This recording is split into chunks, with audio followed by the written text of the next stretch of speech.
So without further ado, I'm going to hand over to our host for today.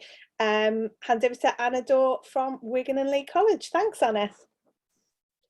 Thanks, Michelle, and good afternoon, everybody. I can't believe this is our last session of the 4, but I have to say, goodness me, what a challenge this last session is going to give us, I think, today. Working in the sector for as long as I have, the phrase or the 2 words employer engagement are, I think, one of the things that has presented quite a challenge to the sector for a long time. And I think we're entering a period of time where the challenge that it presents and the urgency to get it right is such a priority, and probably more so than it's ever been post-COVID, most definitely.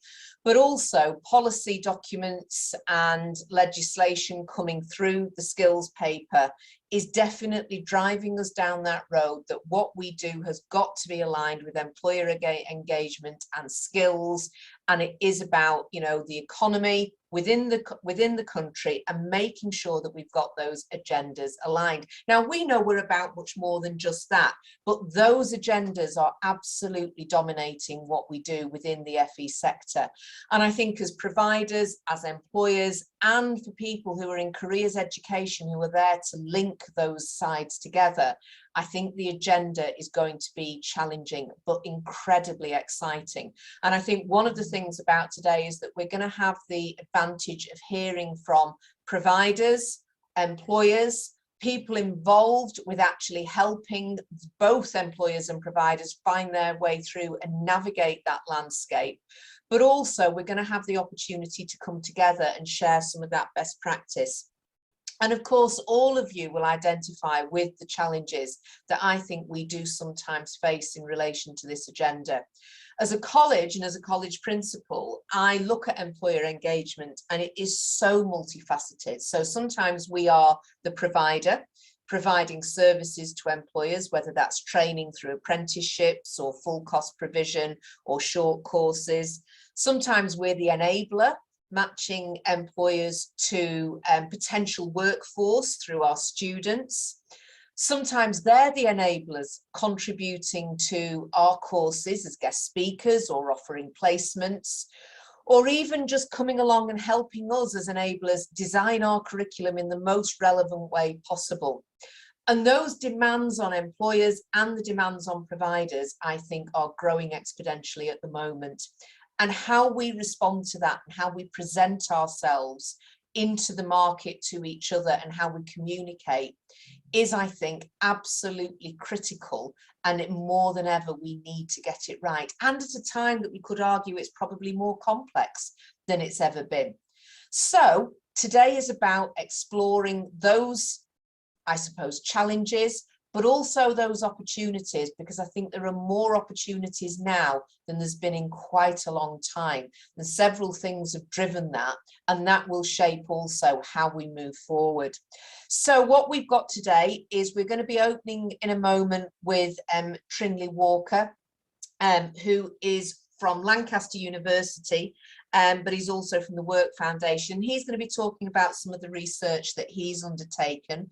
We've got Jeff Mason from the Lancashire Chamber of Commerce, who is going to be talking to us about the onset of the local skills improvement plans and what that means to him in Lancashire, and of course the people that he works with. And we've got Jackie Huff from Myerscough College, who's going to be talking about what they've done in relation to employer engagement.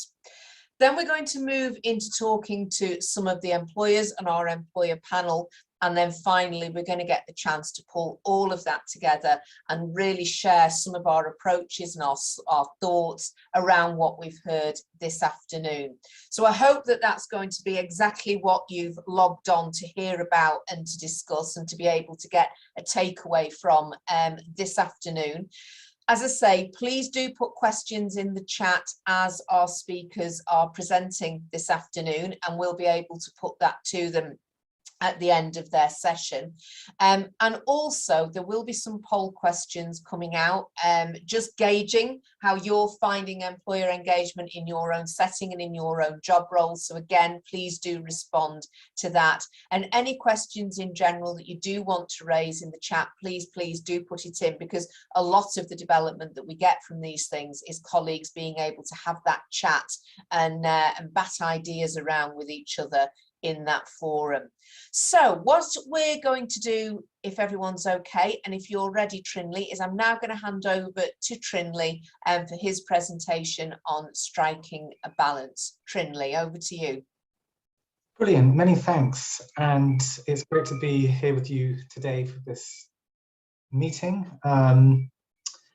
and discuss this really important issue, and it's very timely given everything that's been developing in this space, of course. And I think there's been a recent announcement today even around the Strategic Development Fund, which is going to be funded for a further year before the LSIP model is rolled out in the year following to that. So lots of opportunities to influence and shape good practice given all of the initiatives which are going on in relation to employer engagement at the moment. So I'm going to take just about 10 minutes to go through some work we did at the Work Foundation towards the end of last year, which was focused on employer engagement in the skills system.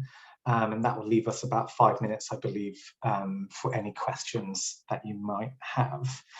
Just to start with very quickly, though, I should mention that the Work Foundation is part of Lancaster University's Management School. So we are a think tank which is based in London, but we do have a regional footprint in the Northwest and in Lancashire through our partnership with the university. And we are focused on improving work overall. And of course, skills is a really integral part of that mission. So we've got a number of projects that we've completed within our skills program, with other projects in the pipeline as well. And we're thinking about skills also as the lever through which insecure work can be escaped by workers who face those insecure types of situations. So if we could go to the next slide. Obviously, this work was in the context of the white paper, Skills for Jobs, which set out quite an ambitious role for employers within the skills system. So in relation to what's called the missing middle, of course, in that we have few learners taking up opportunities at levels 4 and 5. The government within this strategic document really wanted to elevate the role of further education and technical and education as well as vocational training. And for that to take place, it set out a vision in which employers are really at the heart of that system and able to feed in directly to providers exactly what their skills needs are, so that those providers are ideally meeting the requirements of local businesses in an area. And while there's kind of lots to be welcomed, I think, in the white paper, especially around the aim to put further education on more of an equal footing with higher education, I think there were still a lot of questions that were outstanding from our point of view. And those include the fact that employers are, of course, very far from a homogenous group. And what kind of role would employers really want themselves if they were to try and take on that mantle of being kind of very central in local further education skills and training provision. So with that in mind, we undertook a project which explored those types of questions. And we undertook interviews with a number of FE leaders, especially those based around the Lancashire region, to understand about what they had been doing in relation to employer engagement that was working well, what were some of the challenges, and also, I suppose, how they would see their role within this new system that the government is looking to roll out. And also thinking about the fact that it's been a really long-stated policy ambition to put employers in a very central position within the skills system. So it's interesting to look at how efforts around that have been undertaken in the past and why the agenda is still very much with us at this point in time. So if we can go forward to the next slide, please. We identified good practice through the engagement that we did with college leaders. And we also held a roundtable discussion as well through the research process, which involved some of the people that we spoke to within the interviews, but other stakeholders as well, from policy organisations and other kind of institutes too. And I mean, I think it's of course important to mention, and we'll all be aware that colleges already are undertaking very deep collaboration with local employers. So the Association of Colleges undertook some fairly recent research in which they surveyed FE colleges, and they found that 59 out of the 66 colleges who responded did have an employer engagement strategy. And within the good practice we heard about, there were some really kind of interesting themes which emerged. So one of those was taking a strategic approach. So there was an example there we included in our report taken from Cambridge Regional College, which had established a framework which they titled Passport for Success. And that provided learners with a set of outcomes to work towards, which have been approved by prospective employers. And so the college was working with over 2,000 employers. So it was really making sure that their offer for learners was very much integrated with the needs of local businesses. And that way they could ensure that the vast majority of students who completed their programs would then go on to progress into employment opportunities nearby or into other forms of education. Staffing and governance that embeds engagement was also a key theme that came through. So we heard of examples in which principals at colleges would be within the structures of other local institutions. So that could be the chambers of commerce or the skills advisory panels of local enterprise partnerships. So they'd have a position within those types of forums, and that would allow them kind of that strategic oversight of the business skills needs locally to be kind of fed in as well. And college principals can also build up an understanding of emerging requirements that will be coming up down the line. And we also heard about the need for there to be a kind of quite symbiotic relationship between employers and providers often that would draw on their respective strengths. So there could be examples where you'd have a training course which is very kind of high tech or requires very specialist influence by a employer, and that can involve kind of a simulation model for maritime study or similar kind of examples. So it's about blending together those strengths in that sense. And if we could go through to the next slide, please. We also heard about challenges when it comes to employer engagement. And those include making sure that you're capturing a broad range of businesses within your employer engagement work. And part of the challenge there kind of stems from the very quite fragmented system we have within the skills landscape in this country.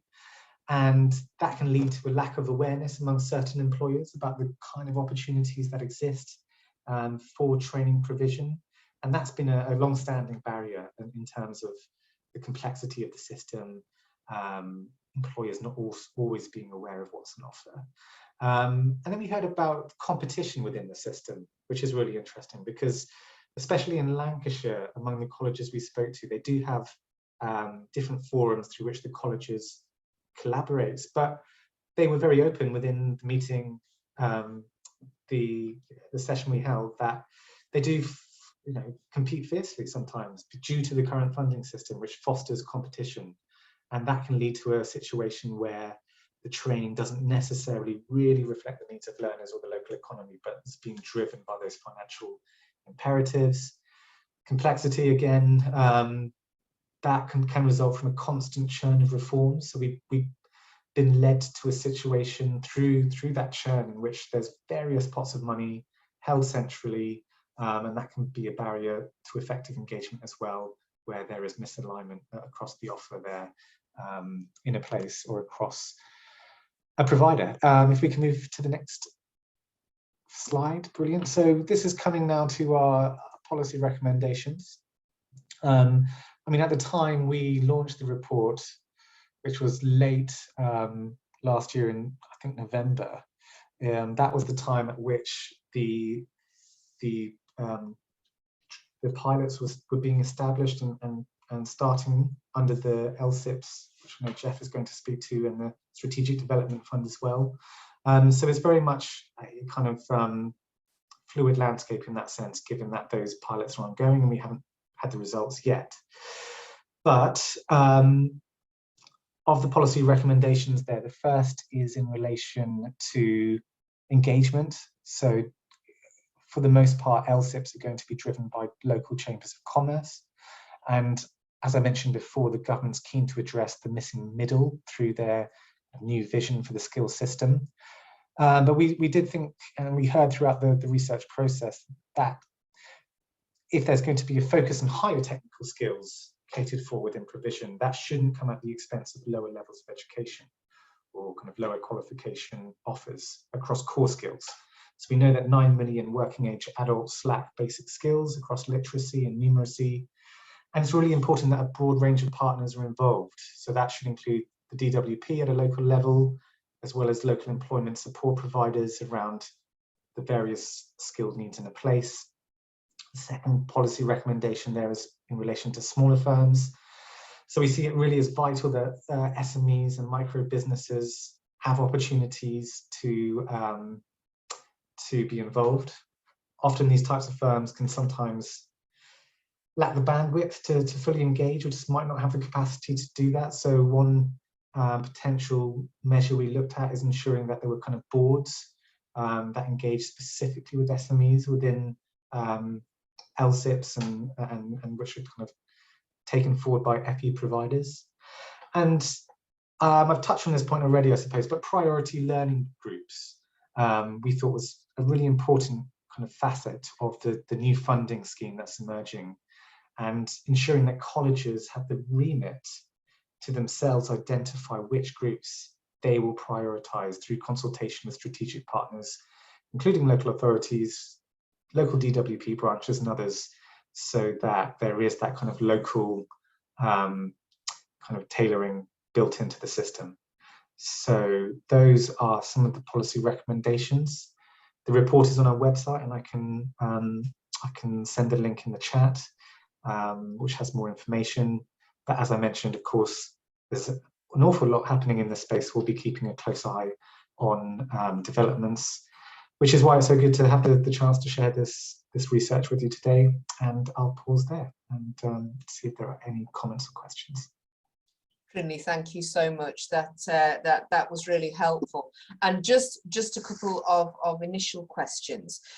First of all, did you discern any sort of consistency amongst the approaches of colleges, or did you find that they were sort of so disparate that you couldn't get or discern any sort of operating models or strategies from them? Yeah, it's an interesting question. I think from the colleges we spoke to, they did tailor their approach often in relation to the types of firms that they were working with at a local level. So often a college would have strategic relationships, especially with some of the larger firms that they worked alongside, and those firms which also took a kind of more involved approach to their collaborative work. So whether that be shaping the curriculum or other things like that. So it did vary across different colleges, but I think you would see some of the kind of key approaches, and there'll be consistency, sorry, in terms of some key approaches, whether that's having a strategy around employer engagement, having certain members of the S&T lead their engagement activity. So I think, so there's probably kind of principles that lots of the colleges adopted, and then they kind of tweaked those accordingly at a local level. But it's interesting, isn't it? Because when you mention competition, I think as colleges, we can be quite guarded about actually sharing how we engage with employers, because we're in a competitive environment. So quite often, if we feel we've got a strategy or something that's working really well in our particular place, you can find that colleges can be reluctant to share because they don't want to lose that competitive edge. So that dictates, doesn't it, quite a lot, I would imagine, that the sort of conversations that you're able to have collectively within the sector. That's true, isn't it? I mean, we heard, for example, around the role of certain staff members within colleges as kind of drumming up business and kind of reaching out to businesses locally with an offer around certain opportunities to work together. But the Strategic Development Fund, of course, that is trying to take a different approach and allow colleges to come together over a certain theme to work together. So as I mentioned, the SDF is currently being piloted and funding has been made available for another year. So it'll be interesting to see how that works as a mechanism for collaboration over competition. But that notwithstanding, across other activities that colleges will be doing, it's likely that there'll still be a degree of competition, but it's, I suppose, allowing collaboration where the structures kind of facilitate it, such as through the SDF.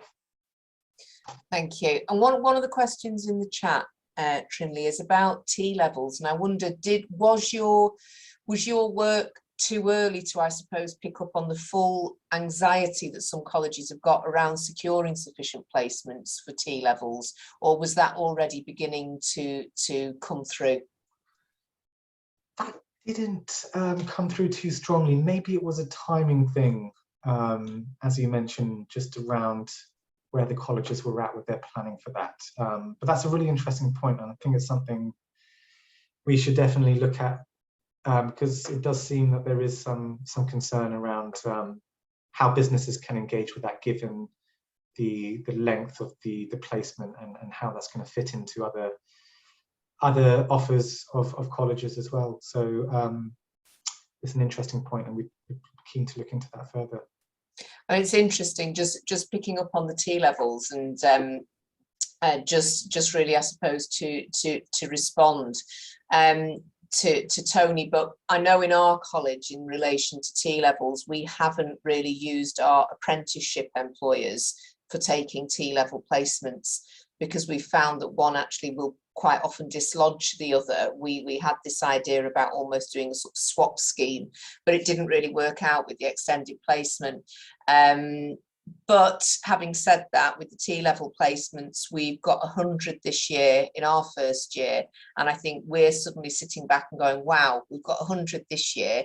Therefore, with the new, when they become second years and we've got the new first years in, we need at least 200 next year. So so I think the T-level challenge is going to roll out over the next few years. And then just another question in the chat, Trinley, if that's okay, is about whether there is going to be any further research sort of building on what you've done so far, looking at how links between employers and FE can be strengthened. And I think probably just adding to Kath's question there from myself, if there was going to be anything more around SME engagement, because for a lot of colleges we're working in places where 90% plus of the employers are SMEs.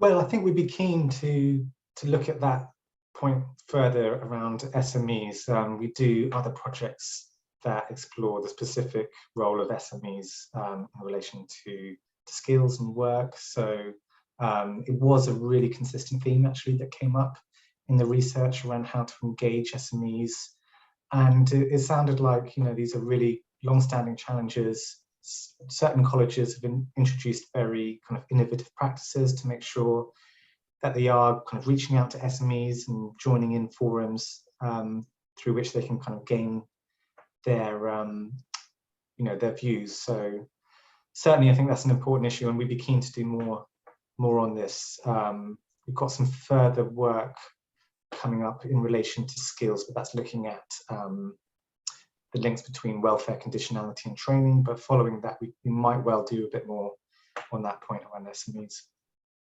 That sounds really positive. Trinley, thank you so much. And certainly if you do that research, please do link in with the colleges as you have so far, because I think that is something that we find a constant challenge and yet really is so centrally important was in place to meet the needs of those SME employers as well. Trinley, thank you so much.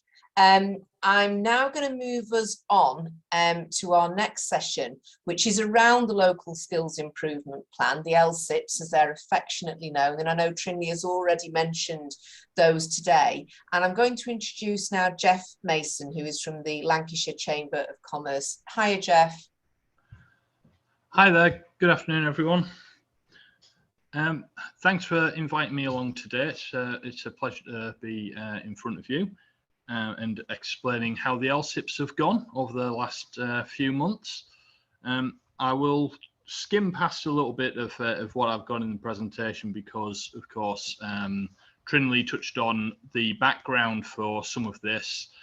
You'll remember that chap there on the screen who was in charge of the DFE at the time of the Skills for Jobs white paper, which came out in January 2021. What we were quite happy about in the Chamber network was it backed up a lot of the work we'd already done with employers right across the country as part of the Workforce Training Development Commission that we ran, running from kind of late 2019 and throughout 2020, and had many discussions with the DFE about the role of employers within the skills system and issues and barriers that they were suffering from. So it was fantastic to see that the white paper really focused on that employer voice within the skills decision making within local areas. And ultimately that's the point of the LSIP. So if you just want to move on to the next screen. In April 2021 we had the Skills Accelerator programme that was announced, and that made it very clear about Local Skills Improvement Plan Trailblazers and the Strategic Development Fund pilots, which have already been touched on. So the LSIPs, that was all about really putting, this is where, like, that whole point about putting employers' voice right at the heart of the skills system. And as has been mentioned, it wasn't specifically chambers, but it was employer representative bodies, as we were newly termed, that were able to run the Trailblazers. And as it turned out, all 8 of the Trailblazers, which were successful across the country, were won by bids from chambers. All of those bids had to be done alongside an SDF pilot. Other SDFs have ran, but I'm sure Jackie will probably touch on that in a moment, that aren't with LSIPs, but all LSIPs had to be with an SDF. The idea of making sure that there was that kind of collaboration between that employer voice and the work being done by the LSIPs and the provision that's already in the county and the Strategic Development Fund work as well was really crucial. And I think if we sort of move on to the next bit, that's great. Obviously, I'm aware today that we're very much wanting to talk about how the employer engagement went. Now, the guidance that we received wasn't very specific on how we should go about our employer engagement, or really what our breadth should be of engagement. And all of the LSIPs have taken slightly different routes on this. Some have been very, very focused on 1 or 2 industry sectors and just done a very, very deep dive in those areas. I was quite happy to hear that Trinley's research suggested that chambers should ensure a broad engagement with a range of businesses, because that's exactly the approach that we decided to take. So our initial big piece of engagement with employers was we reached out to them starting back in the start of November. We'd been advertising it a bit with people, but back in November we launched an employer skills survey that went out to the chamber membership. Just as a note, it's being led by ourselves in the North and Western Lancashire Chamber in full partnership with the East Lancs Chamber. and supported by the Lancaster Chamber. So we've already brought together 3 organisations to do this, but I'll get in touch with the other stakeholders in a moment. So all of the chambers sent it out, but we also, local colleges were sending it out to their employers that they're engaged with.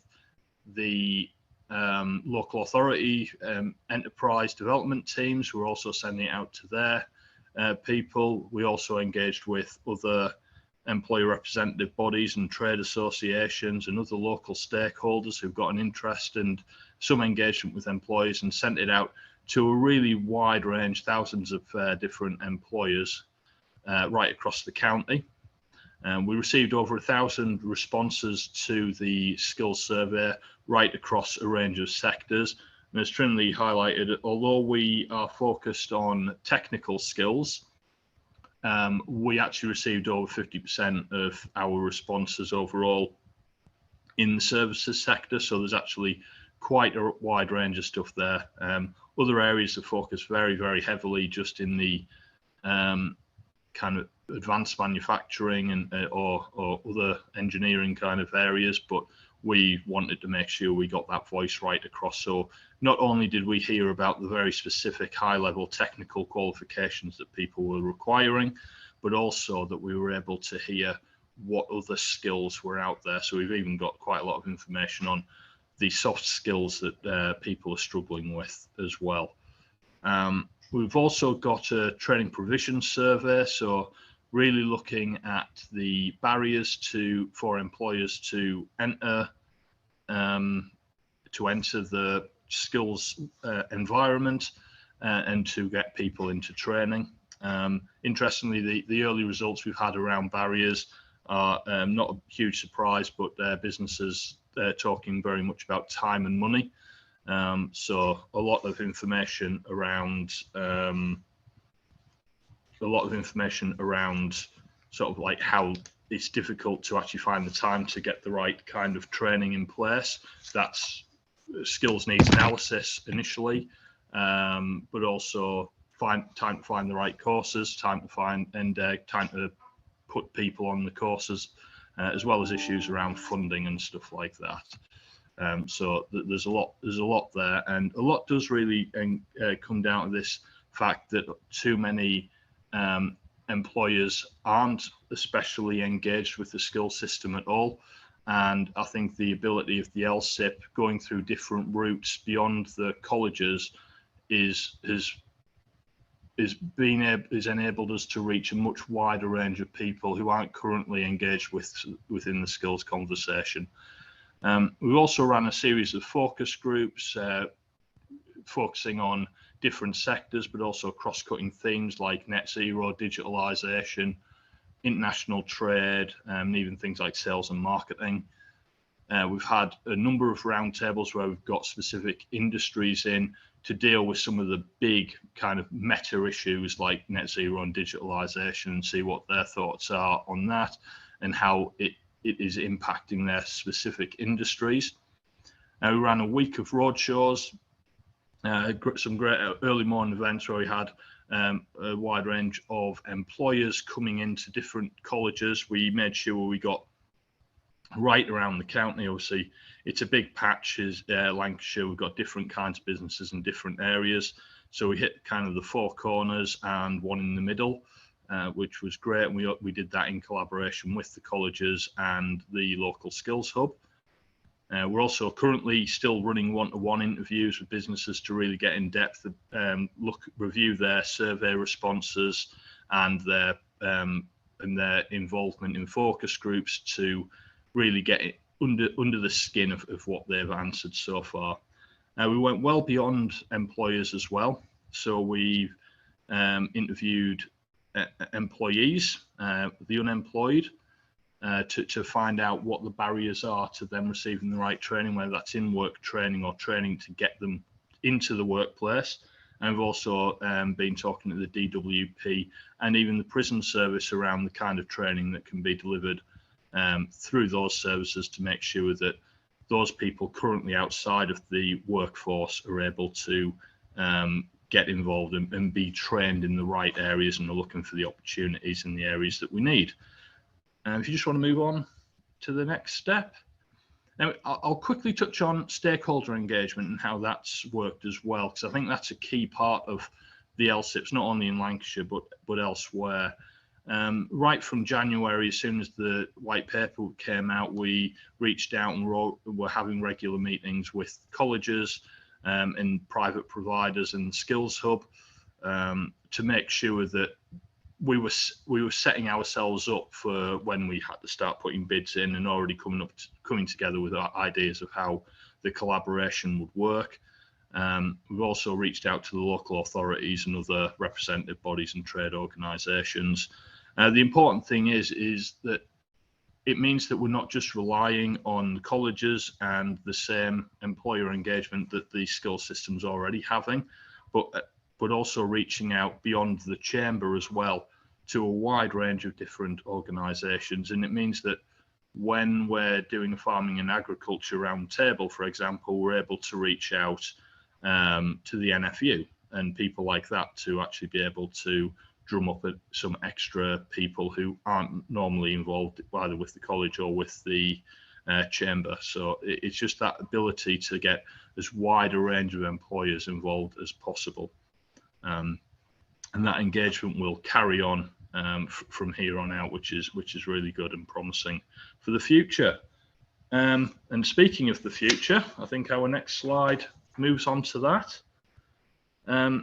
As we'll have seen, we've had the Levelling Up white paper that came out just a few weeks ago.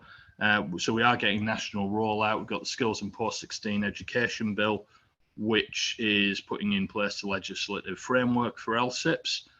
And they're still saying that they will be run by employer representative bodies. So we expect that organisations like the Chamber will still be heavily involved in that. Obviously, there aren't any details yet about dates and things like that, about when that rollout will happen. We're in a position where we're kind of waiting very soon to start hearing about that and what will happen to ourselves post-March, because that's March 31st is the deadline date for our report and action plan. But once we move out of that phase and we expect to then start being able to work with the providers to discuss the implementations of plans and our recommendations, and then just continue that collaboration with colleges and local stakeholders to make sure that employers are kept in the loop and make the right and are involved in any decision making around the kind of skills provision in the local area, as well as working with colleges, private providers and the Skills Hub to make sure that any provision that's out there, any of these like extra schemes or any funding that's available, is actually made available to them, and that they can be kept fully aware of anything coming out of that. And as I got there, phase 2 and question mark, although it's coming, we don't know exactly how it's going to look or when at the moment. So there's not much more I can tell you on that as we are at this point. And that's it from me. Very, very quick fly through of the LSIPs. So yeah, if there's any questions, let me know. Jeff, thank you. That's been really helpful. And I know for myself, I'm in an area, or my college is an area where the SDF and the LSIP bid wasn't successful. So it's good to hear actually from somewhere where it is happening, because we certainly don't have that immediate feedback in my own area. Have you found, Jeff, that in terms of getting the engagement, because you said you obviously went wider than members, but did you find that there is, following on from COVID and skill shortages, an increased appetite from employers to want to engage with this agenda more so than ever?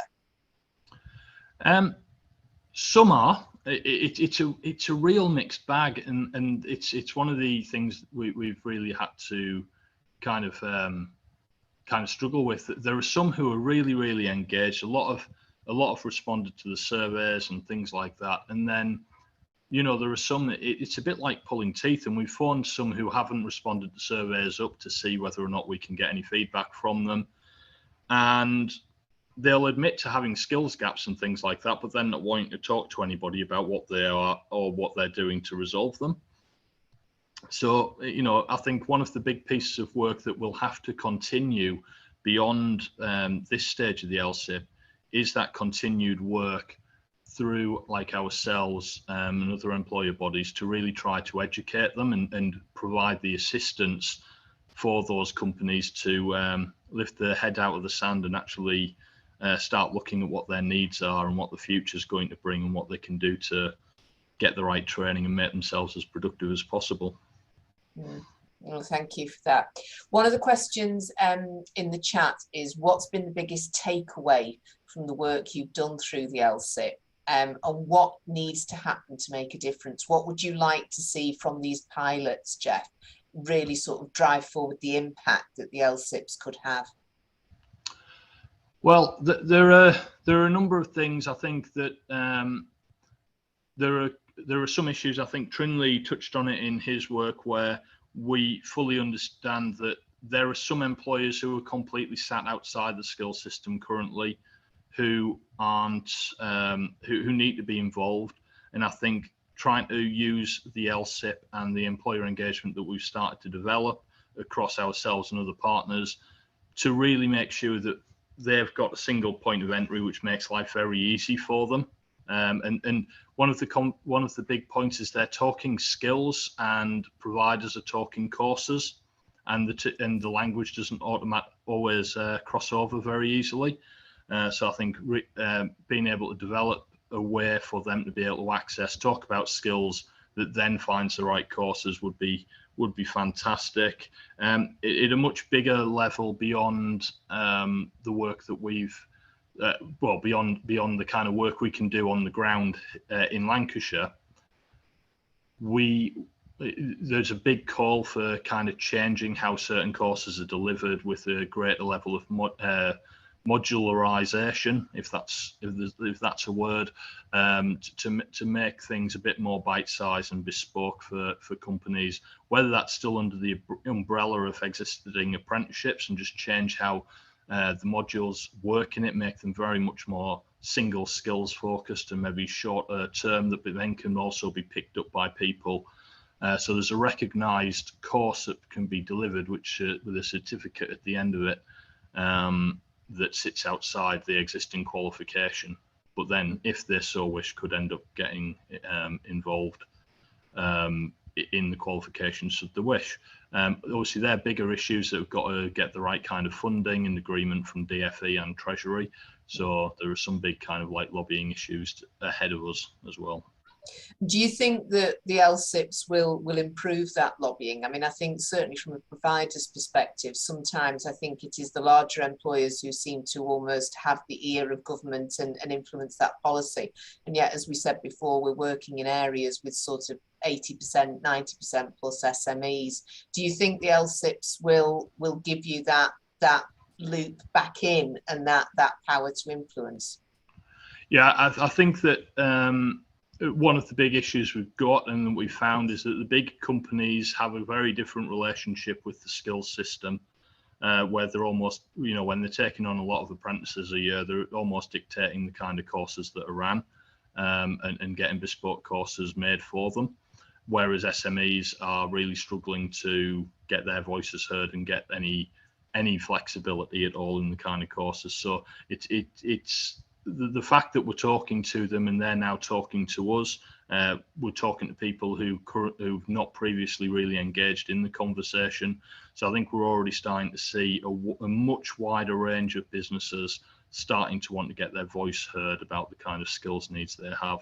So hopefully, as it continues and we're able to keep the conversation going, we'll draw more in, because there's still a bit of suspicion that people have been having seem to have been having similar conversations over a long time now, and they're not seeing a great deal of change or not being brought into it more.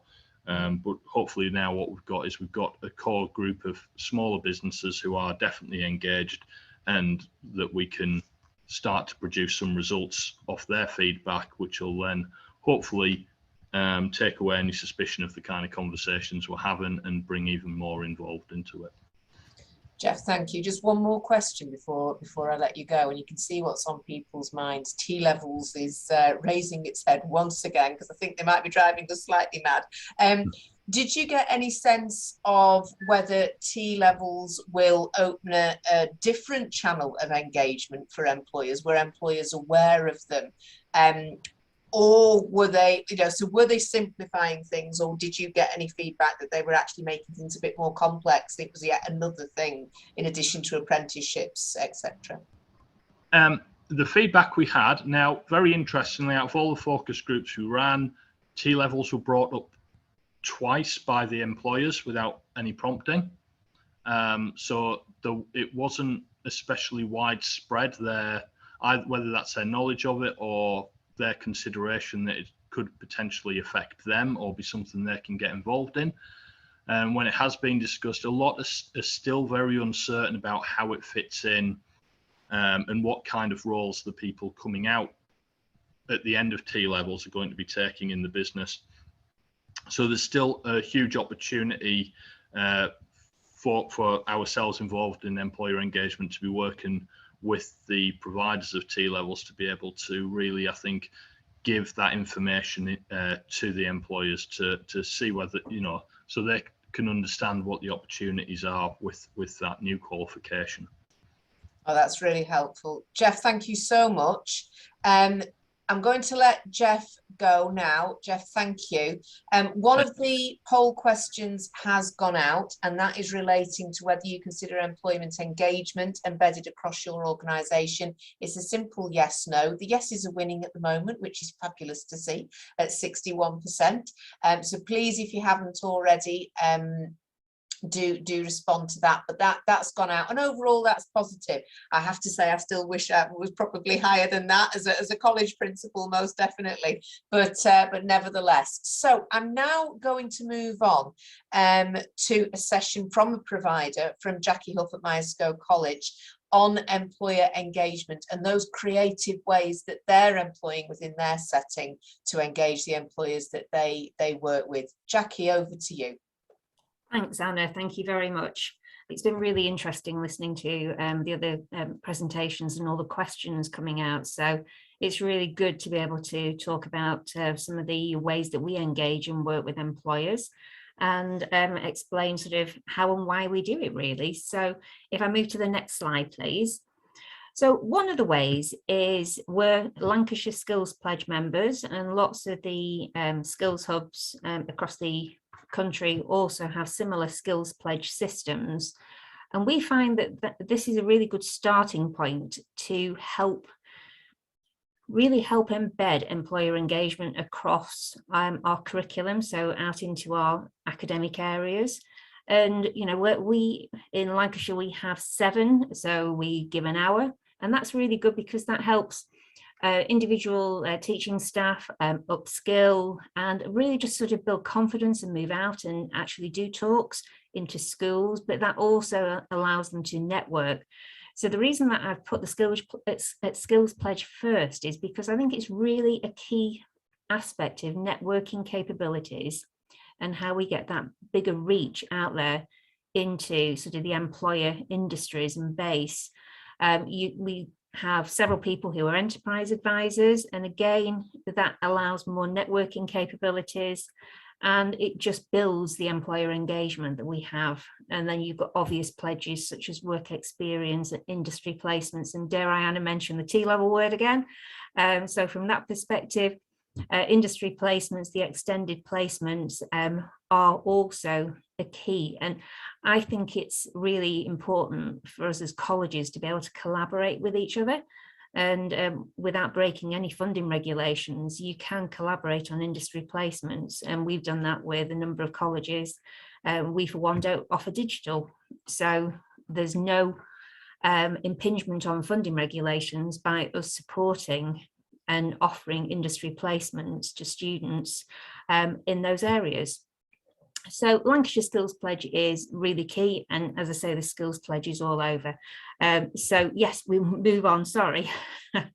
So the next slide, it shows the ESF project that we're involved in. So STELLA stands for Supporting Technical Education in Lancashire, and it's the European Social Fund Project 2.2. And the project is all about aiming to increase the level of engagement in your micro and your SMEs. And certainly from the land-based sector and the sports sector, we deal with an awful lot of micro and SME businesses. They are probably the bread and butter of who we deal with the most. Some big businesses, but mainly SMEs. So technical education agenda, again, linking with T-levels, is super, super important. And the beauty of the STELLA project is it's enabled us to, again, have that reach out into the employer world, because the project is all about the employer. So it's not coming at this from the student's perspective. Students ultimately benefit, but it's from the employer, and it's all about what the employer needs. It's about, can they help with industry placements? Do they know what an industry placement is? Do they know what T-levels are? Do they need any mini CPD sessions or one-to-ones? And it's really, it's open for the employer to let us know within the actual STELLA project what they need support on. So we've had a lot of employers sign up to the project who are keen to understand more about how they would induct a student if they were going to be on an extended industry placement. Do they need more information on how to work with students that have special educational needs? Quite a surprising amount of employers have come back to us asking for further support with that. So what you can see on the slide is a very recent employer engagement event that we've done. So we've mixed it up. We've done some face-to-face employer engagement events, but we're also very conscious of how busy employers are. So we don't want them to give up time to travel to where we are. So we also do virtual events as well. So we're using the VFIRS platform here. As you can see, we've been doing lecture theatre. So the image on the left of my screen is one of our virtual lecture theatres, and we deliver the talks via live stream, so the employers that attend can actually ask us questions in real time. And then we have an exhibition hall, and so the booth that you can see is the booth that we've done for the STELLA project. And employers can actually come along there. You can chat online, you can do video chat, you can put videos up, you can put documents up there for the employers to also download. And the chat facility is really good. So it just means that employers can pop in and out. They could see what time a talk's on and pop in rather than the travel time. And obviously it reduces carbon footprint as well. So we try and mix it up, and the STELLA project's really good from the point of view of being able to get employers to tell us what is it they need support with. And one thing that's very much come out of it is the amount of employers who want to engage from we call them our technical advisory board.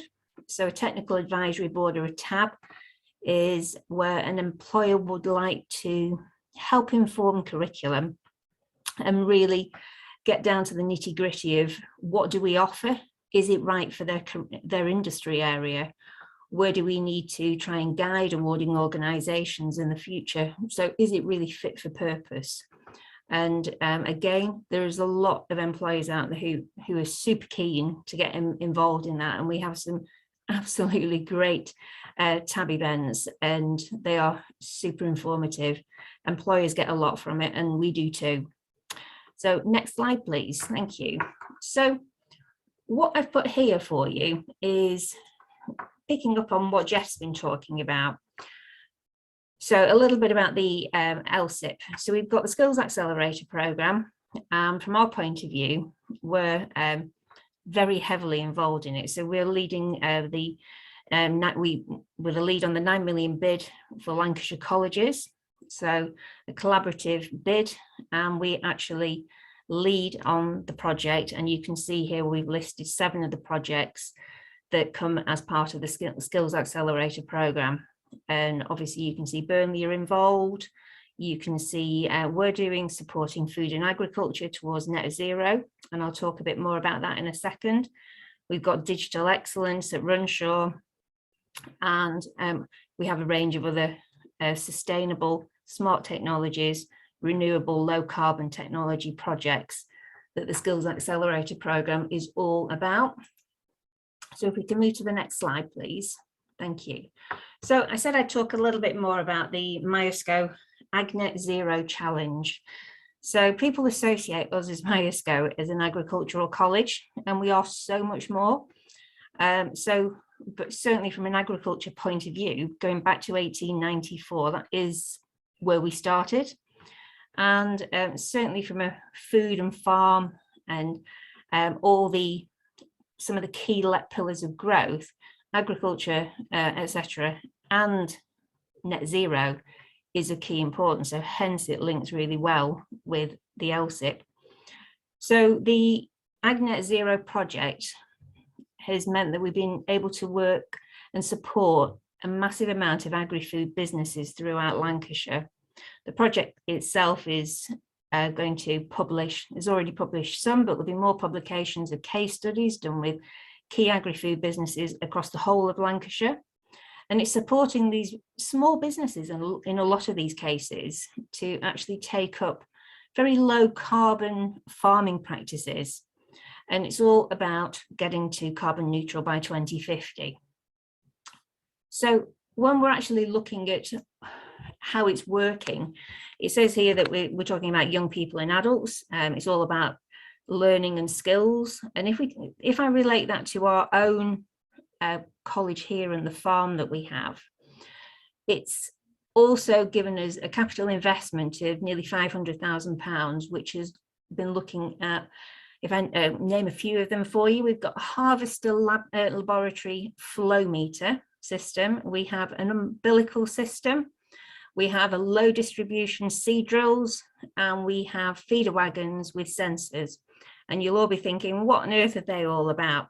And basically, it's all about really using technology to benefit us and to actually use the right amount of product. So if we think about the sensors or the umbilical system, this is where you can map the whole of the farm. So this can be used across any farm. You map the farm, you'll get to know the actual soil capabilities, what the soil content is, what it's made up of, whether it's low in specific nutrients. So whereas in the going back maybe 20, 30 years ago, people would have traditional farming methods of actually popping fertilizer on fields at set points through the year, going and doing ploughing at set points in the year. And any disturbance of the ground can impact positively, but it can also impact negatively as well. So from the point of view of the Net Zero Challenge, it's looking at ways that we can use technology to actually reduce down the amount of carbon footprint. And certainly some of the kit that we now have on the farm, and our students have the opportunity to get engaged and look at the research coming from it.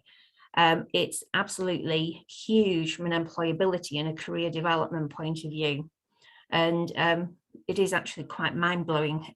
So we should all at some point maybe have a little trip down to Myosco to have a look at some of the things that are happening, because it is the way forward for the future and leading us towards the Net Zero Challenge. So next slide, please. So I've talked about this bit here, the Harvester laboratory flow meter. And what you can see here on the screen is the sensors. So within the actual tractor itself, the kits that we work with, a number of key people such as John Deere, actually allows the farmer as they're driving the tractor around to see where they actually need to put the kit. So where they actually need to spread slurry. It's about making sure that we only use what we need where we need it. And that could be quite simply in a field. It will actually turn on automatically at times where it actually needs to feed the ground, and it will turn off on the mapped system where they don't need to feed the ground. So it is definitely the future. And one of the key aims as well from the capital investment point of view is to purchase this mobile training facility.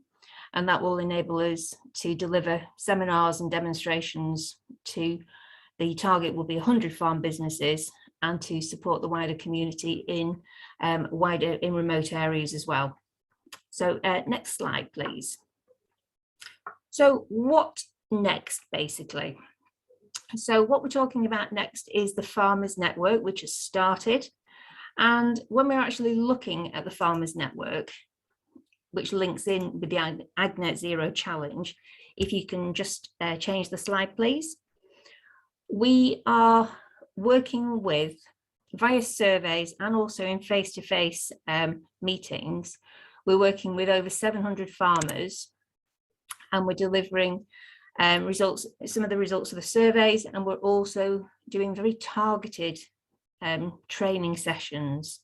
And again, the focus group sessions that we're running with farmers are all about supporting them and what they need for their businesses, again, all leading towards the net zero. So some of the survey results I've put up on the slide here for you show that 95% of them are very interested in knowing more about grants and funding.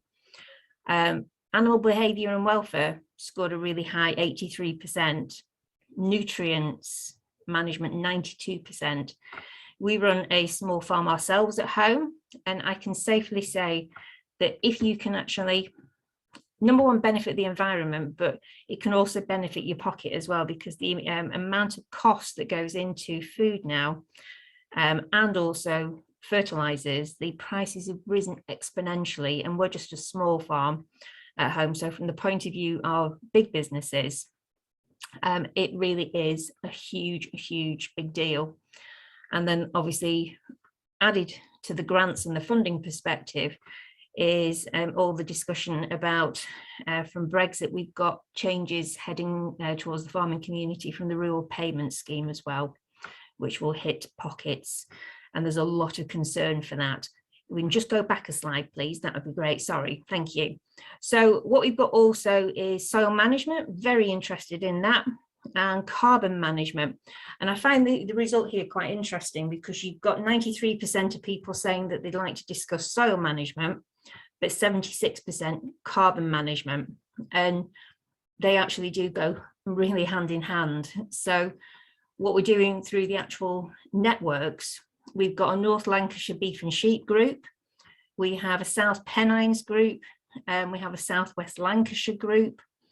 And within that, we've also got South West Lancashire is arable. So we've got a good range crossover looking at the food and the farming community.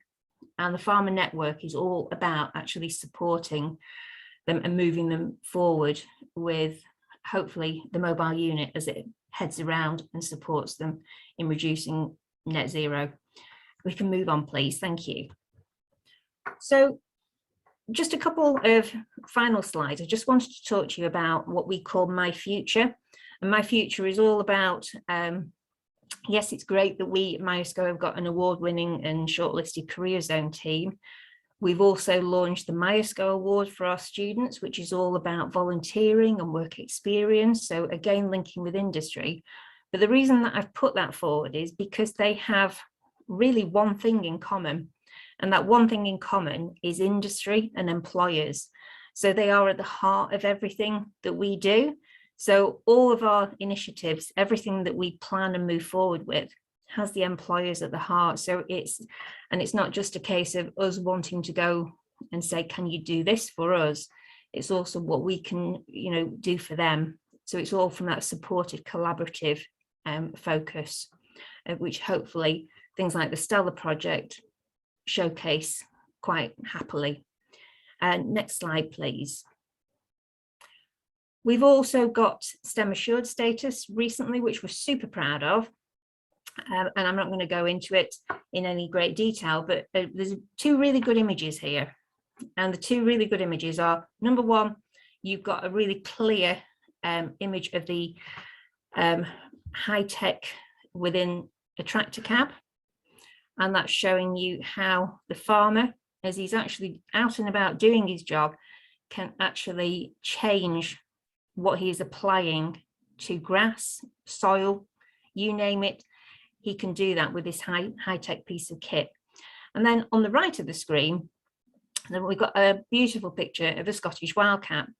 And we have Scottish Wildcats. We're part of the Scottish Wildcat Association, and we're part of that conservation programme.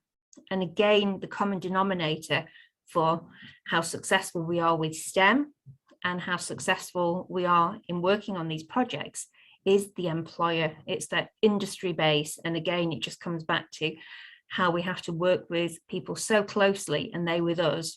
And that is really what makes a great package. Next slide.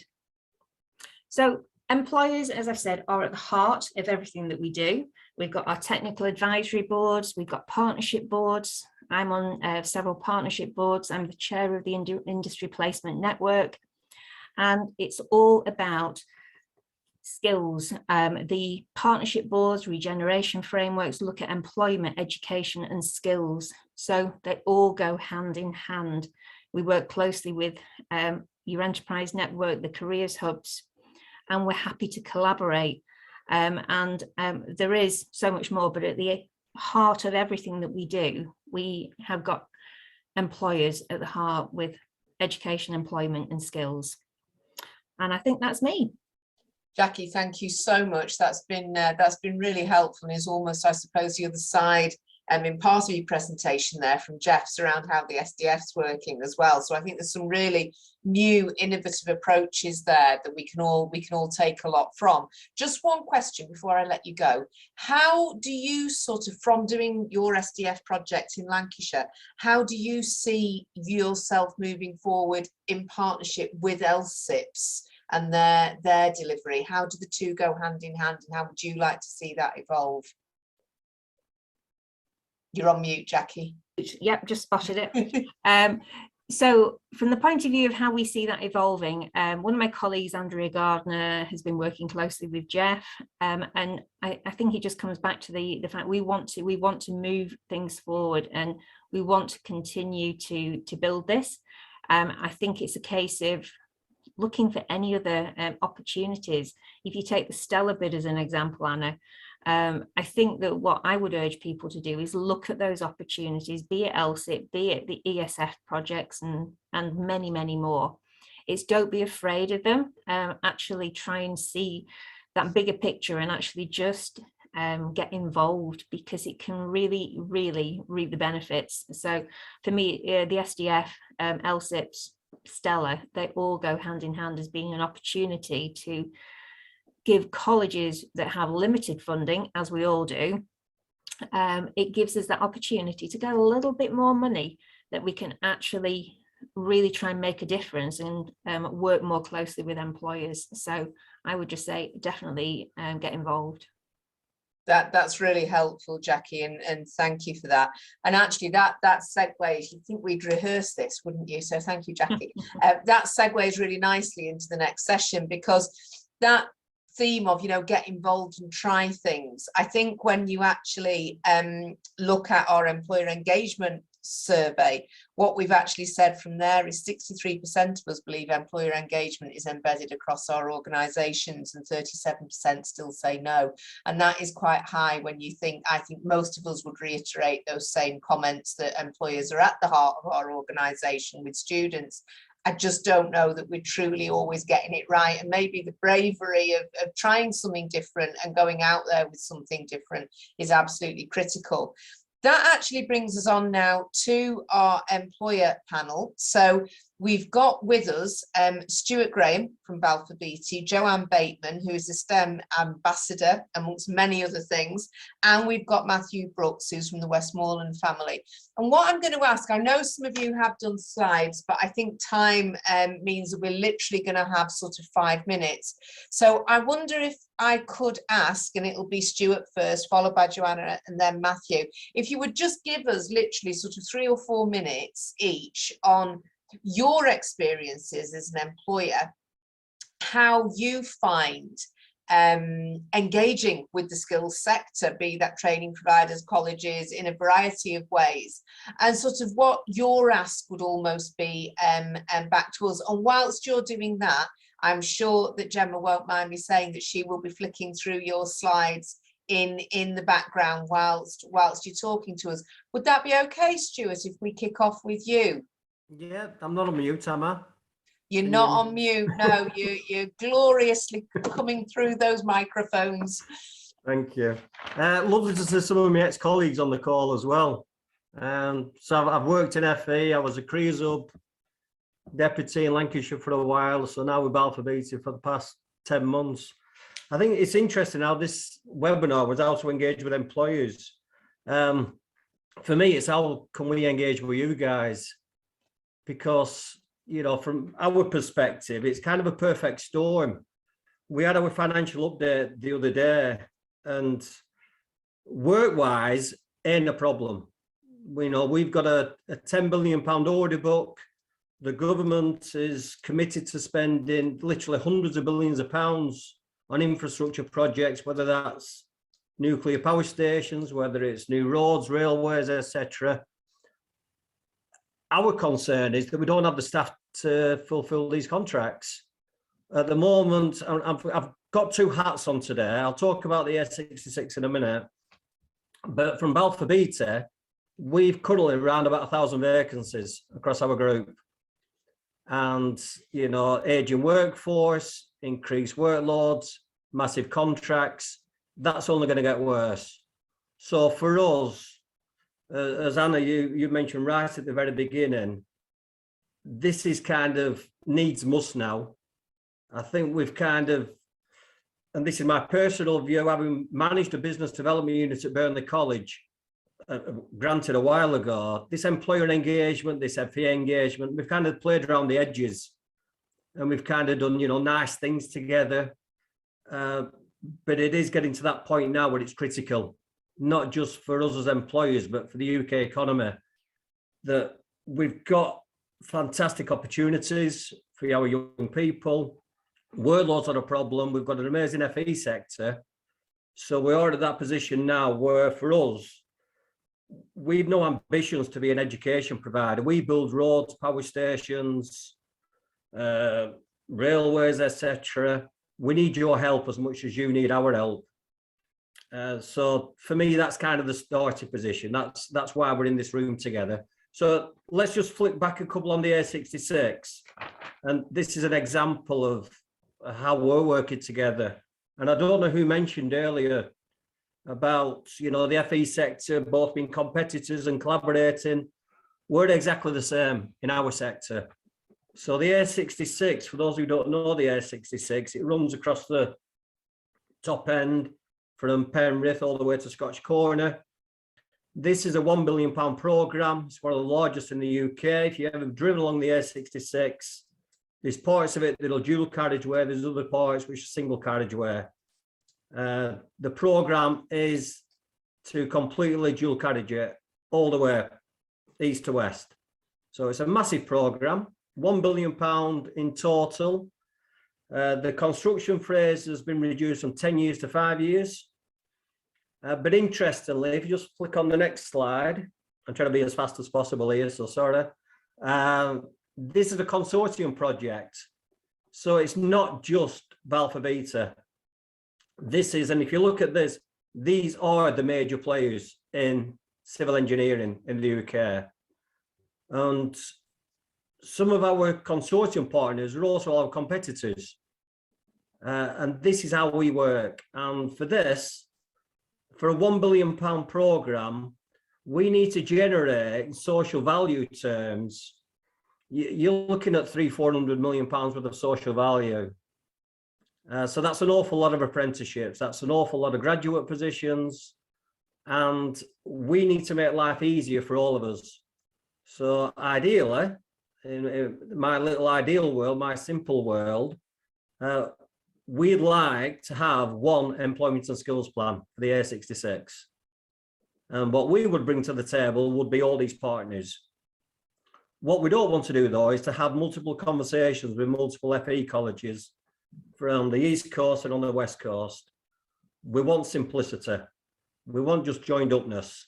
And Stuart, you know, I think that I'm going to ask you a question in a moment on that. So I'm just going to bring Joanne in, because I just think what we'll do, if we can start, we'll get everyone introduced and then we'll start some questions about what do you want and how can we work Okay. with you to make it happen? Because I think that is such an important point, and it might be something as well that Joanna and Matthew can bounce off as well. So don't go away on me, Stuart. Stay exactly where you are. I will also come back to the questions in the chat. Joanna, could I bring you in as well to just give us, I suppose, that succinct, what's your view of how employers engage, how it's going, and what can we be doing differently, just from your perspective and your experience at the moment?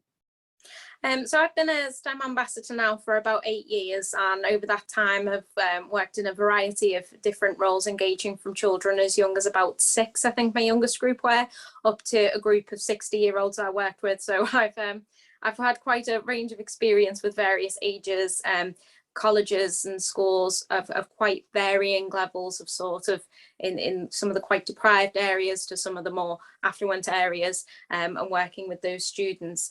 And what I find a great deal of that I think schools and colleges should really be helping young people focus on more, that would help to bridge that gap going into the employment sector, is that schools still have a lot of emphasis on the curriculum, on obtaining particular grades and being able to hold all of these facts and to pass the exams. And yes, that's a really, really important part of a young person being in education, but there's still not enough of an emphasis on the transferable skills and the employment skills that are being highlighted to students. So when I go into schools and I speak to a group, particularly of maybe not the most academically bright students, and I give them a hands-on task to do, they love it and they're really good at it, and I'm seeing the skills that would be really great in the workplace, but because they may be struggling to sit down and write an essay for an hour, or to, I mean, even the maths side of things,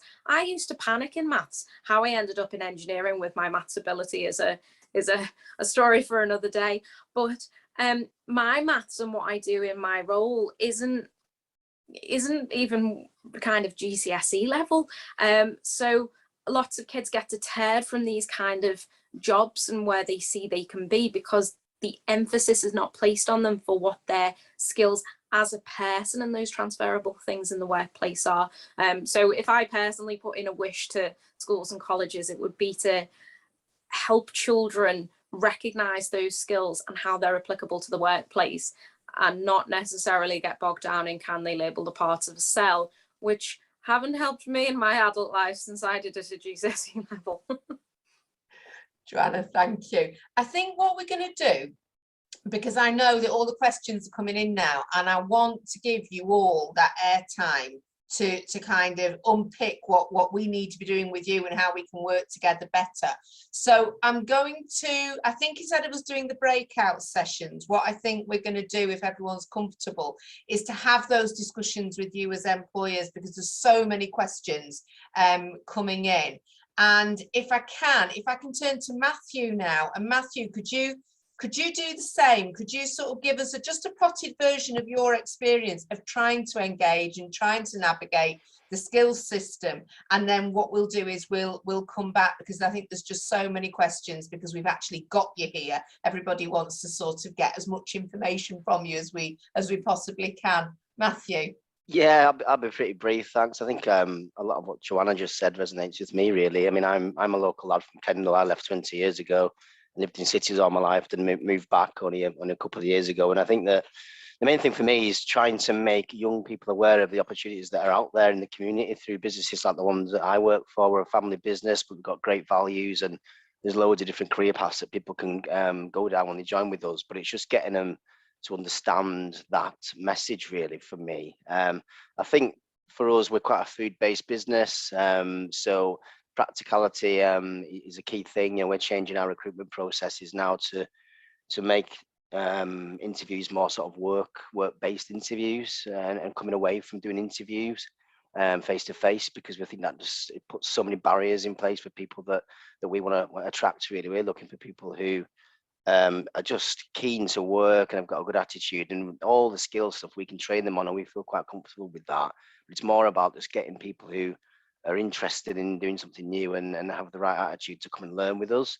and provide them opportunities. So I think it's easy to think selfishly as an employer, isn't it? But we're quite strongly linked to our community. It's really important to us to make sure we're offering positions for people in society. And I think we try and attract all different types of people with different skill levels, really. So for us, it's just regular dialogue with colleges. And I think the key thing that I've learned with the program we've just launched, our cookery school, is that we've put a fantastic program together with Kendal College and with Gloucestershire College.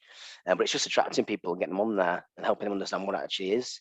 And that's the area we need more support, is actually finding people who want to go and do an apprenticeship on a really competitive wage in a really great business. And the college have helped with that, but that's a problem probably across all businesses, especially with food, because there isn't any chefs anywhere.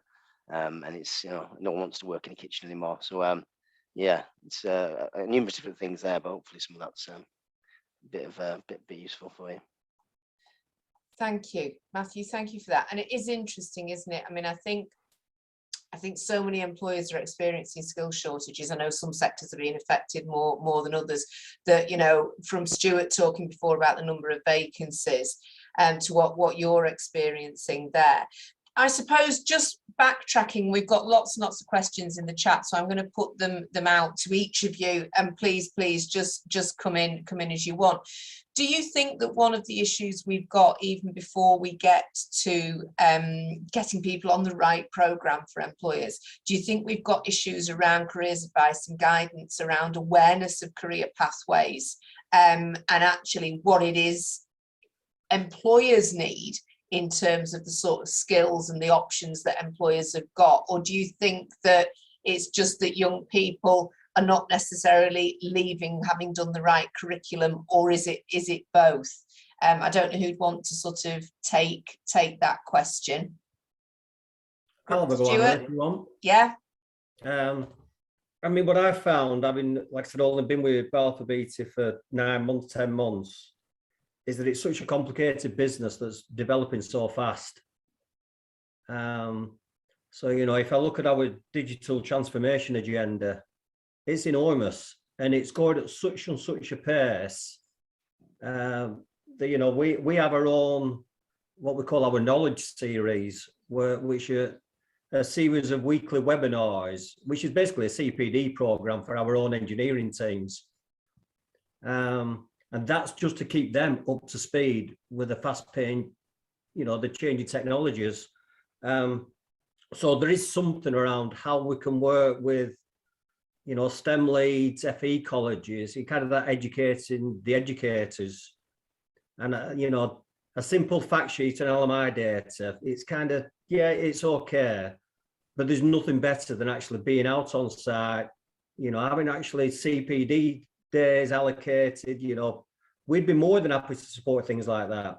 5-6 days a year, getting people out there, getting to speak to our teams, because our industry is moving so quick. The amount of stuff that we're doing around environment, sustainability, carbon capture, digital, it's just going so quick. That's really exciting stuff for a lot of young people, isn't it? Because it is the sort of stuff they want to hear about, but they don't always hear about it from a teacher in a classroom, because we're not experiencing those same realities in the workforce. Joanna, does that sort of ring true to you a little bit? Because obviously when you've gone in and talked more about skills and looking and valuing skills over sometimes getting somebody ready for a GCSE resit or just delivering what the course wants, do you think more involvement with employers in that way is the answer? I definitely think so. I know that from my own personal experience and family background, that my mum, she was a teacher, well, she is a teacher, and she was trying to engage with students doing GCSE and maths resits.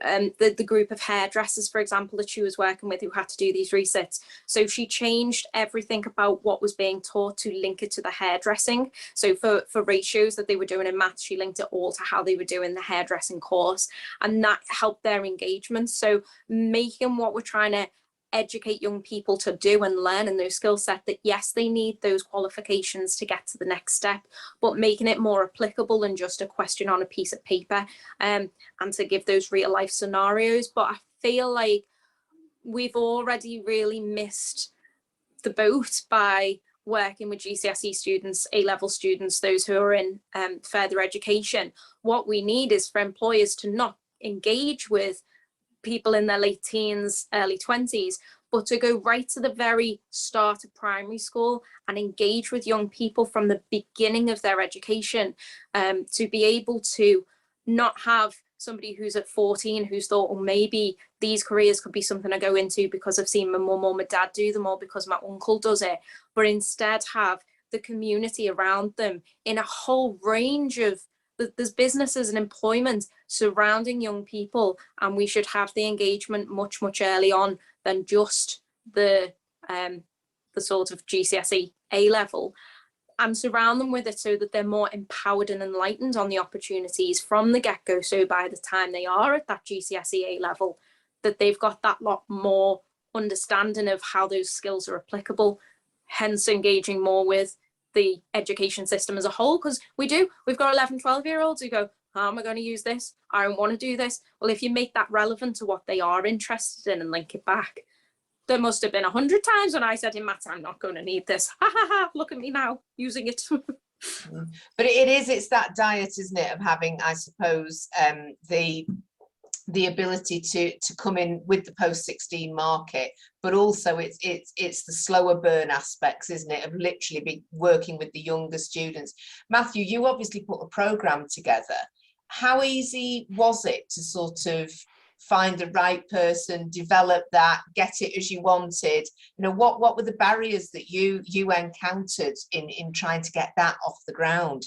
Do you know what? It was quite straightforward, because I think that because I was driving it and I'm really passionate and enthusiastic about it, I think that's part of the challenge, I suppose. But I had quite a clear idea of what I wanted to do, and it was all about food. And I also knew that Kendal College had a really strong catering department already, so it felt like I mean, I did a bit of work in terms of presenting it as a no-brainer for all the different stakeholders and parties involved. But I actually found that engaging with the college was quite easy. They were very responsive, they still are, and they've actually been really flexible. I think that's the important thing for me, because as much as I try and keep up with apprenticeships and T-levels and everything else going on, it's an absolute minefield, and I think the government do a really good job of trying to confuse everyone as much as possible. So it's great to have a college provider who you can ring up and just say, what does that actually mean? And what do I need to do about it? And you know, and even to think about, I think one of the things for me was about, well, how sort of, if I've got an idea, how do you get an idea into an actual, you know, people in a room doing the course, and what are the steps involved? And I think there could have been a little bit more help with that. There could have been more sort of guides and maybe case studies and things like that. Luckily, we have an employer up in the Lakes who do a similar thing to us in terms of a cookery school, and so that was used as an example, which helped us. But yeah, you know, there's ways of which you can package things up, I think, for employers to help the employer and the people that may understand exactly what it involves and what the options might be, and then to start thinking about ideas and things ourselves. But to be honest, it's been pretty. I only started with the business in September. I came out of induction in December, and this is the first thing I went for, because we had a big unspent apprenticeship levy, and we need more chefs. So from January till now, we've pretty much pulled the program together, and it goes live in a few weeks. So, and a lot of that's to do with the college's responsiveness and the way they've helped us and supported us to quite quickly pull it together. One of the driving forces behind it for me was the government incentive as well, and the £3,000 per person, which was great. And I wanted to try and take advantage of that whilst putting a program together that helped us with what we actually need business-wise. So the college have just been really supportive and have communicated really effectively. For me, that's the key thing. It's just communication and letting us know what we need to know, and answering calls sort of, you know, sporadically throughout the week, which they always do, which is really helpful when you're trying to sort of work at pace. It does sound like you've got a really sort of innovative solution there for you, and I think we have so many examples of really good practice like that with employers. But then I suppose for every time that happens, we have as many who don't have that sort of development. One of the questions in the chat is, does the employer panel feel that they have the right type of level or knowledge and support from FE colleagues to actually provide T-level placements and get involved with T-levels? I mean, as people involved in sort of young people careers advice, in employment, in you know, inspiring people to go into the pathways that you can offer, have you had those conversations around T levels, and do you feel that that message is getting through to employers, or is it just a conversation that's happening within education? It still feels brand new to me. I think T levels. I went to a business breakfast at Kendal College and they presented on them. But the message I got was very much, we're doing this and it's coming and it's happening. But at the minute, I understand what apprenticeship is. I don't really understand what a T level is, despite going to talk about it. So it feels to me like it's very much an emerging thing, and it's not really something I'm considering at the minute. I'm very much still thinking either apprenticeships or potentially degree level programs or whatever. But T level is not something that I've really dived into yet. It might just be a personal, individual thing and a lack of knowledge on my behalf. But I don't think so, Matthew. I think it might be all round. Stuart, I know you wanted to come in there. I mean, we're founder members of the 5% Club, which, if you haven't come across the 5% Club, that's a commitment that 5% of your workforce will be apprentices. In the business unit that I work in, Highways, we're just under 10%. We're at 9.9% at the moment. This year alone, we're employing 500-600 apprenticeships. They range from level 3 to full degree apprenticeships. But at the moment, we don't have a T-level strategy. So we've got a massive commitment to taking on apprentices. And, I've got meetings next week. We call our apprentices graduates our emerging talent. That's kind of our brand name. But we don't have a T-level strategy. And when I speak to people within our organisation, what do we do about T-levels? I do get that blankness. It says, well, we take on apprentices because we need people now. And I do get T-levels. If I think about the A66 5-year scheme, the ideal model would be that, we need 10 apprentices, 20, 30 apprentices in 2026. Let's put the T-level placements in front of them, 25, and then they progress on to apprenticeships. Lovely model. But would we be able to flip them? If we got a young person in and they're talented, I know that our teams wouldn't want to wait 12 months before we flip them onto apprenticeship. We'd be having them right now for fear of losing them. So we don't have a T-level strategy at the moment, which for a company of our size, you think, given the priority nationally, we should have. So there's still a lot to do, isn't there, with that? Yeah. Yeah, and I can see, but do we force it to fit because it's a priority? But whose priority? Because we have vacancies right now. Do we need T-levels? Do we need a try before you buy? Or do we just bring them in on work experience? Do we have a ton? I'm just thinking from my own personal view here, by the way. It's like, is it just getting a way of stopping somebody from getting a job? Because we've got vacancies right now. And you need those people now. You need that pipeline, don't you, straight away? What I'm aware of, we've literally got, I think, 10 minutes left. We have got the breakout rooms, and I'm just thinking if we could do maybe 3, if we could put an employer, one of our employer panel. I'm not sure. The other 2 breakout rooms haven't started coming back in yet. Ah, right. Okie dokie. I'm glad you said that, Anna, because there's only 11 back. So. And when you can't see it very well, so I wasn't sure if they were or they weren't. I think they've all gone home.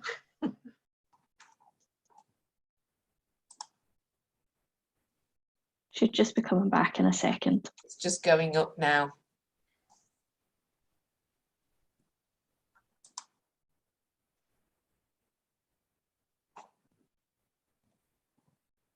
Hi everyone, I'm just checking that everybody is back with us. I've got a feeling everybody is back with us that was in the rooms. I'm hoping everybody's back with us. We've not got very long, and I want to make sure that people have the time to give us some of their feedback and some of their sort of takeaways.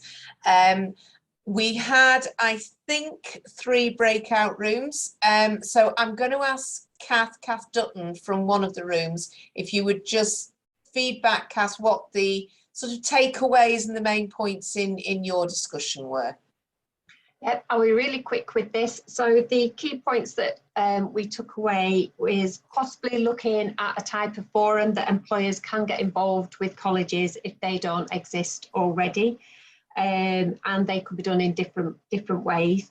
But I think one of the key things that we got to was around, it's about a quality encounter. So if you are bringing employers in to engage with the colleges, that to treat them sort of professionally, because they are professionals, not that everyone doesn't, but they're just first impressions, to, if you're bringing them in to engage with students, to make sure students are aware of who they are, they do some preparation beforehand, and then there's time for reflection afterwards. And so the key that we took away from that is it's more around quality, not quantity, in terms of employer engagement. And that was it really from our group, key takeaways. Brilliant, thanks, Kath. And I think that, you know, I mean, certainly the quality really does matter. And I think to get away from that tick box of sometimes Gatsby and volume of engagements is critical. Kath and Bev were the leads in the other breakout rooms. Kath, could I bring you in next?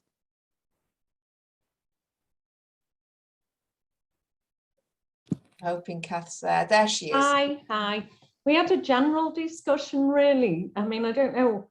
One of the things that we came to the conclusion of is that FE colleges are really routes for employers to fulfill their recruitment needs. We talked about the skills shortages and the number of vacancies around, and some of the, you know, the fact that we've had 2 years where things of, you know, the targets haven't gone away. There's still a lot of vacancies. So we think it's a great role for FE to help businesses fulfill. You know, they're constantly getting phone calls from employers asking if they have apprentices available to fulfill vacancies. And we spoke about some of the resources available to employers while we're talking about placements and how engaging they might be. To actually entice employers into to putting students in those placements, but also, you know, the diverse needs of learners and taking account of all of those learners. We talk, you know, with the skills shortages and collaboration seemed to come up, aligning the needs of employers. We all need to, all the stakeholders, it's such a massive job for all of us to work towards. Yeah, thanks, Kath. I think collaboration is a big aspect. I know we touched on that as well. So so that's something, and I know that Stuart mentioned that before. And Bev, I think you were with the other room. Yes, I was. So we had a general discussion, really. We had a few problems with some people's mics. So Stuart was really good. He was in our group and he talked about how, again, he wanted to keep it simple. You know, they're getting asked sort of like left, right and centre. They're a national company. So what they're going to do is they're going to sign an agreement with the CEC National Office and looking at, hopefully that will streamline how they can work better across the country with, you know, different organisations. He also said about there's potentially too many platforms with all the different platforms out there. You know, they're trying to sort of like fit in with everything. He talked to us about the careers fairs as well, and the fact that some of the colleges, you know, they want, not just the colleges, schools want you to go to their careers fairs, but actually it's quite an expensive use of their time. And what is the impact on that? How can you measure an impact of standing in a hall with so many of your engineers? And that's what they're trying to look more at. So I think unless some of the careers fairs are sort of planned a bit better, it's quite difficult to look at that for the impact. And as well, he talked about their own targets about trying to attract more people into the industry, women, Black ethnic minorities, people with certain disabilities. You know, it's a real challenge out there. Absolutely. And I think there's some really good points made there. I think, you know, your traditional careers fair, I know, again, some colleges may like it, but sometimes they're done as a bit of a tick box rather than the audience of the young people in front of that employer always being the most relevant. And obviously for employers, that can be, you know, not the best use of their time as well. Okay, Bev, thank you so much for that, and thank you. That's going to be it from us. I'm going to hand back to Michelle in a moment. What I just wanted to say was a huge thank you to Trinley, Jeff, Jackie, Stuart, Joanna and Matthew to give up your time and come along and inform today's discussion. I think obviously contact details can be made available to people within the chat if you want to do that. And just to say thank you for that today. I think there's been some really good insights, some real takeaways of how we can do things differently. But also I sense that there's almost the beginning of a wider conversation happened today that I think is something that we can take forward through our own career hubs and through our own forums to move this agenda forward. So that's it from myself. I'm just going to hand over. Oh, Stuart, did you want to come in there? You've got your hand up.